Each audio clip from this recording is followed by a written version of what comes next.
જૂનાગઢના ધારાસભ્યના નામનું fake ID બનાવી છેતરપિંડીની કોશિશ કરવામાં આવી. ઇમેજને નુકસાન પહોંચાડવા ફેક આઈડી બનાવી હોવાની આશંકા વ્યક્ત કરાઈ છે. તો સંજય એસ કોરડિયા નામનું ઇન્સ્ટાગ્રામ અને એ એકાઉન્ટ બનાવાયું.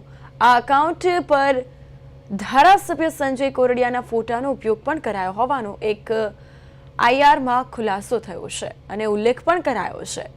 તો વનરાજ ફેક્ટરીના હર્ષ ગોઠી નામના શખ્સ દ્વારા ફરિયાદ નોંધાવવામાં આવી. પોલીસ દ્વારા વધુ તપાસ હાથ ધરાઈ છે.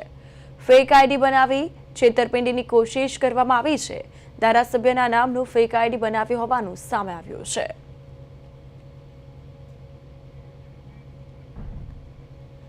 આ સાથે વધુ માહિતી માટે જૂનાગઢથી અમારા સંવાદદાતા યજ્ઞેશ ફોન લાઈન પર જોડાયા છે.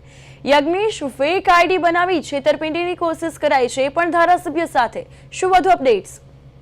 જી કૃપા, ખાસ કરીને જણાવી દઉં તો જૂનાગઢ ધારાસભ્યના નામનું ફેક આઈડી બનાવી છેતરપિંડીની કોશિશ, ઇમેજને નુકસાન પહોંચાડવા ફેક આઈડી બનાવી હોવાની આશંકા.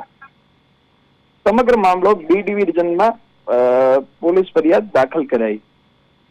સંજય એસ કોરડિયા નામનું ઇન્સ્ટાગ્રામ પર એકાઉન્ટ બનાવવામાં આવ્યું. આ એકાઉન્ટ પર ધારાસભ્ય સંજય કોરડિયાના ફોટાનો ઉપયોગ પણ કરવામાં આવ્યો હોવાનું એફઆઈઆરમાં જણાવવામાં આવ્યું છે.